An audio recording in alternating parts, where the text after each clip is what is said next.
my good evening to the anchor lady that is always present. I am Yikong Lengo Vivian, and this evening I'll be presenting on the topic consequences of a bad marriage. I'll add to, I know my video is not really that clear. I've been having some little issues. I talked to the anchor lady. I've been having some little issues recently. Okay. From all what we have been studying on marriage counseling, what can we say marriage is? For the introduction, we say marriage is a legal union between a man and a woman as husband and wife, according to the laws, according to customs, and according to Christian values or church demands. Many other people will have definition of marriage in their own way or how they see marriage. We could also define marriage as the coming together of two people of the opposite sex, which is male and female. They are coming together to pledge their life, to pledge their commitment to each other for a lifelong relationship, to form a new family unit.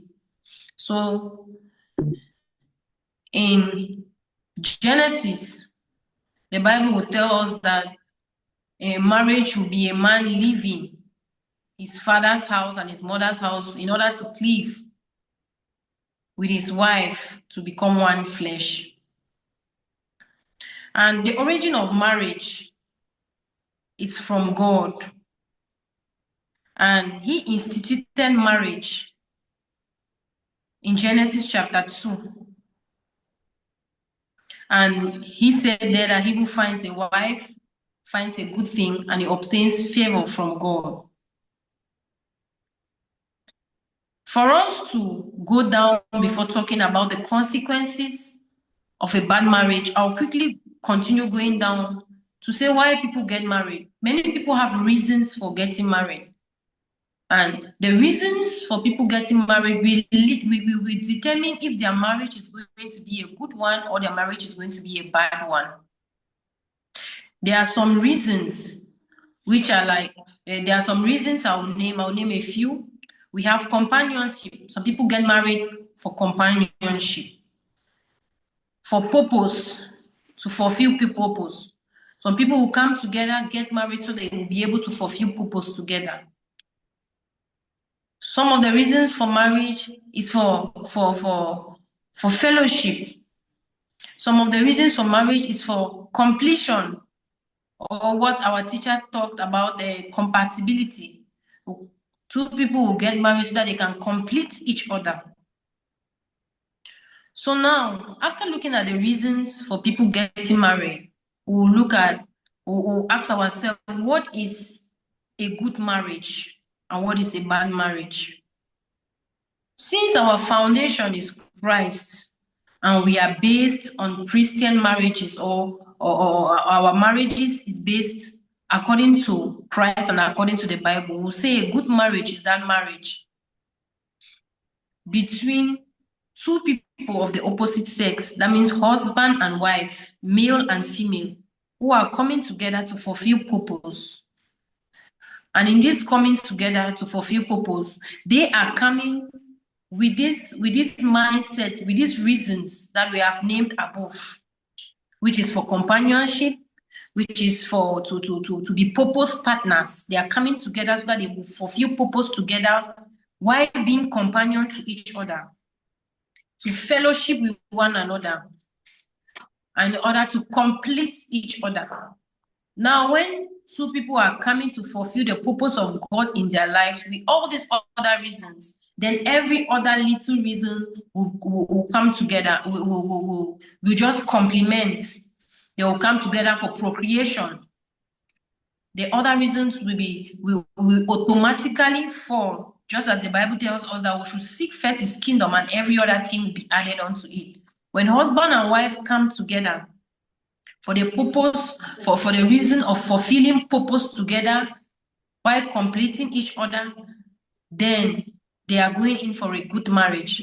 And a bad marriage will be that where two people of the opposite sex will come together to live together, not with each one of them having their own aim, their own reason, other than that of fulfilling purpose or other than that of compatibility.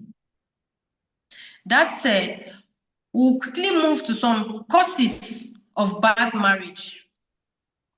The causes of bad marriage are numerous, but to name a few, we'll talk about wrong foundation. Wrong foundation will lead to the wrong selection of spouses.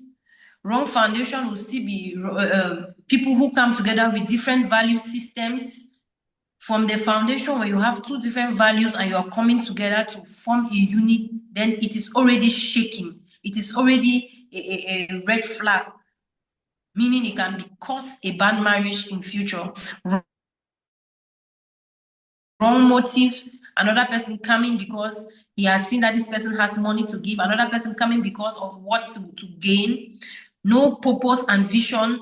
There are some people you ask what were you called to do, they will not be able to answer, but yet they want to get married. When you enter a marriage with no purpose, with no vision, then it's a red flag and it's bound to crash. Lack of spiritual guidance. When you enter, when two people are coming together to form a unit and there is no spiritual guidance, there's no spiritual authority that is helping them, even through the counseling, through prayer,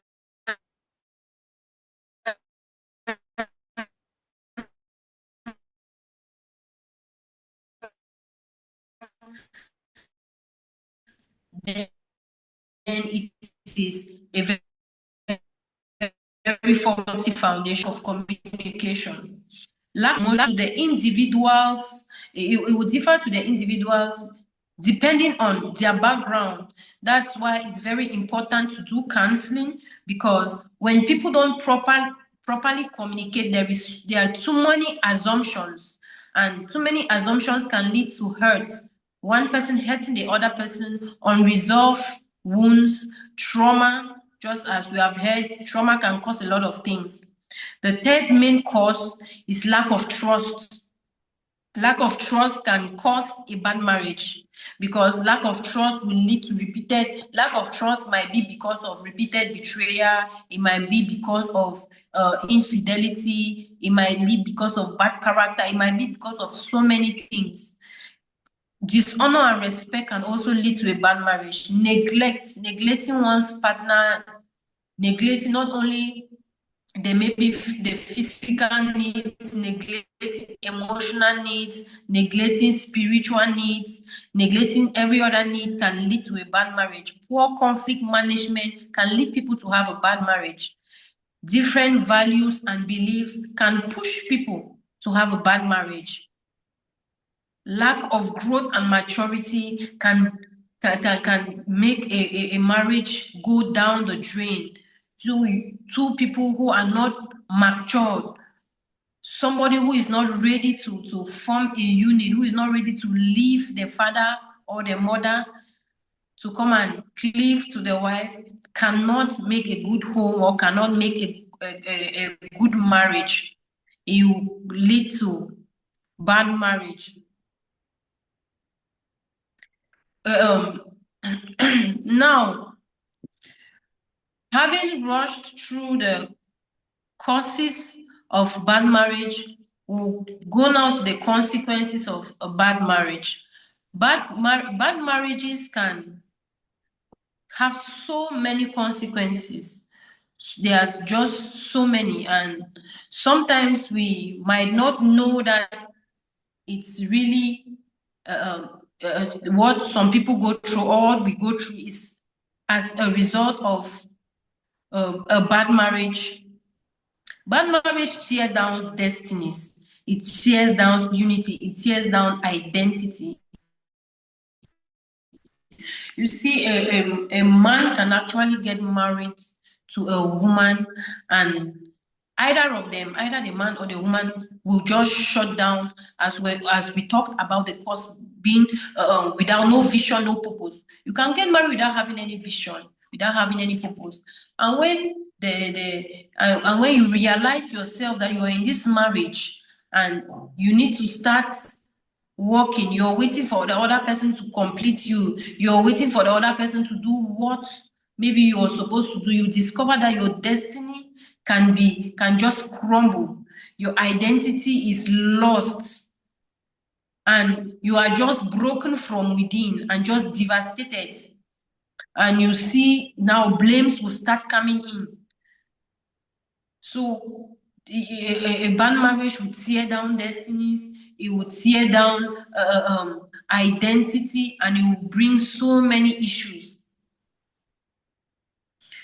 And we can put all this under emotional and mental consequences, because emotional and mental consequences can go so many, can go in that direction.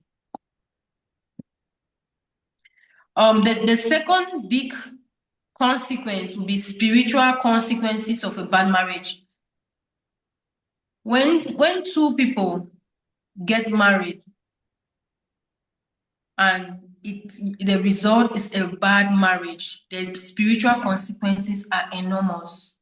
It can lead to, how can I say, no spiritual growth at all. It can lead to stagnation in spiritual growth, let's say, so stagnation in spiritual growth, or even backsliding. A bad marriage can cause someone to backslide, because at one point you will feel the Lord is not answering your prayers, because we want to pray our way out of the bad marriage. We want to pray our way maybe out of the situation at hand. It will hinder our prayers. We will not be concentrated. Even the Bible says that when the woman, the prayers of the man will not be answered if the woman is angry. For example, you will lead now that you will be in a bad marriage and you will be praying and your prayers will not be answered because of another person. So these are some spiritual consequences of a bad marriage. It will also lead to unfruitful giving. Unfruitful giving. You will give and you will sow and you will not be able to reap from what you have sown because of this spiritual stagnation. It will lead to prayers being hindered, every other thing being affected. We can also, under spiritual consequences, we can also see that it will affect not only the people, not only the spouses, the spouse that are involved, it will also affect the children if they have. It will also affect family members. It will also affect neighbors, even those around them. I remember one couple in my church.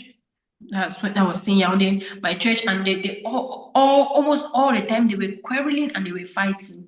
They were quarreling and they were fighting. They were not fighting only with their mouth, they were fighting with blows.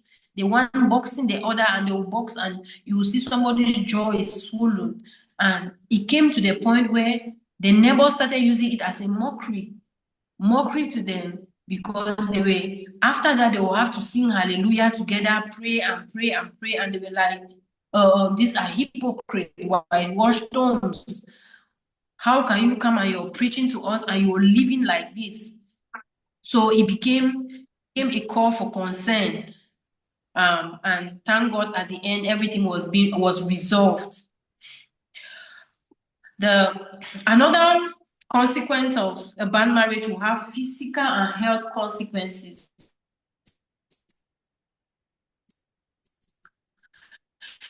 A bad marriage can lead or it can make someone become very unhealthy. Sometimes some people who are even sick in the hospitals go through emotional, physical, and health crisis because of marriage.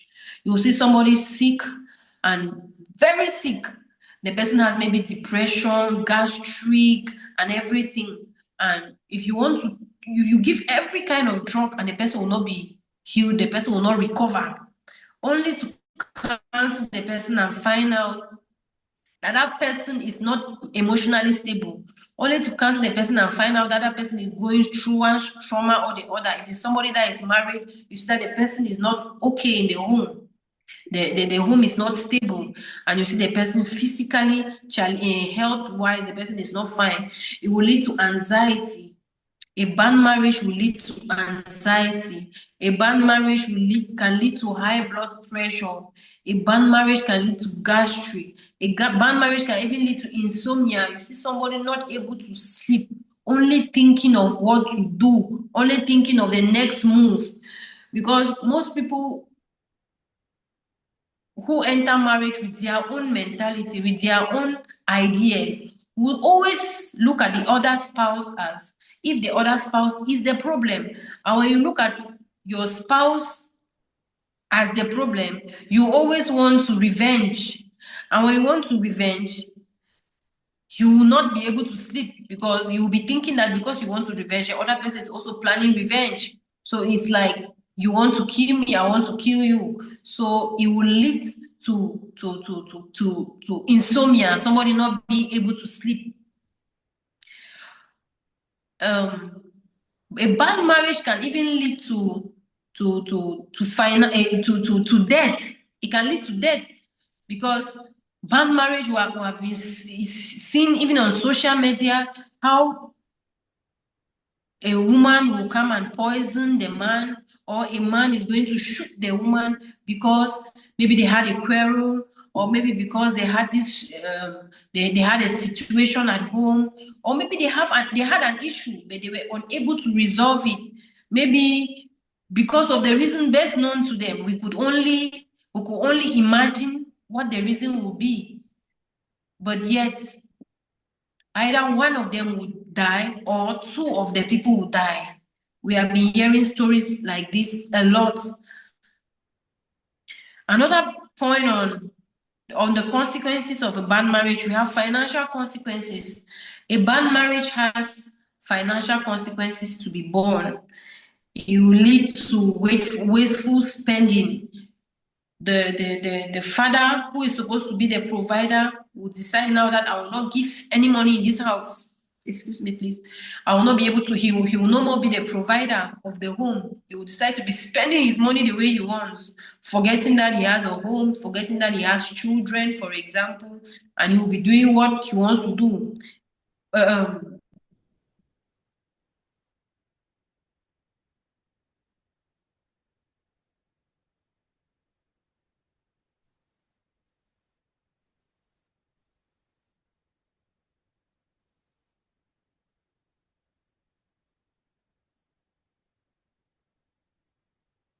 It can also lead to poor planning in the same house, but yet they have bought different pieces of land.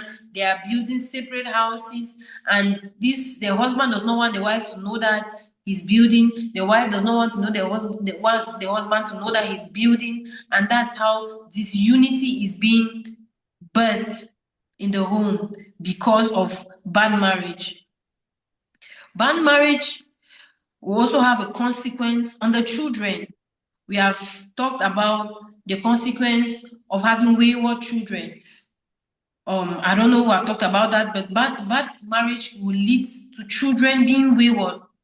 Some children will go wayward or use that opportunity and they be fighting, there will be strife, and there will be the parents were able to together and reason together to know how to bring up their child, but they'll just be there fighting each other, and the children will grow wayward. The children will not be able to be disciplined in the right way. As the Bible says, I should train up the child the way he should go, and when he is old, he will not depart from it. So when there is a bad marriage, children will grow up the way they want, and when they will grow, surely they will not depart from that way that they learned by themselves, except the Lord helps. So, looking at these few consequences of a bad marriage.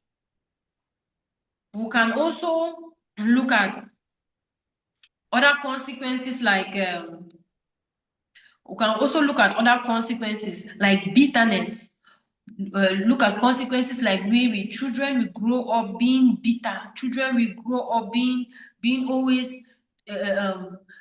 not be able to trust each and every, not be able to trust their loved ones, not even able to trust their parents for their word, maybe what they'll be able to, they will not be able to trust their parents for anything. They will not be able to have parents as confidant. Sometimes it's very difficult for some children to confide in their parents, to come and say, Mama, this is what I'm going through. Daddy, this is what I'm going through. Maybe because of the way they are seeing their parents behaving at home. So a bad marriage has a lot of consequences, even up to the level of the society.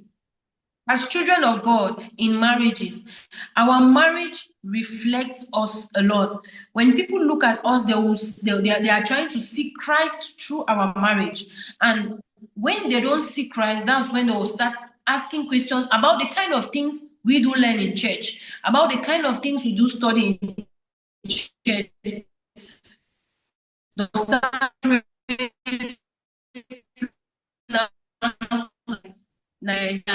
so that's what is going on most of the times.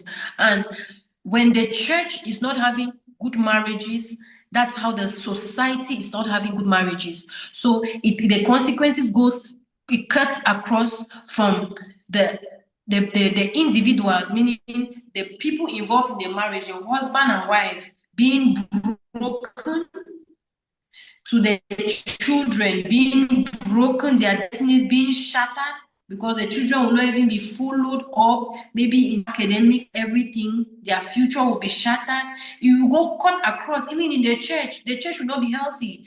An unhealthy family is an unhealthy church. And when an unhealthy church is an unhealthy society, an unhealthy society is an unhealthy nation, and it cuts across to an unhealthy world filled with chaos and disunity. Using some life situations, I would just want to give maybe a little example. Because when I was growing up, parents, and I used to observe them, and I never really envied or really loved to get married because I did not enjoy what I saw at home. It's either they are quarreling today, they are quarreling tomorrow. My mother is like, you promised to give food money, you are not giving food money, you are using money only on your brother's children, your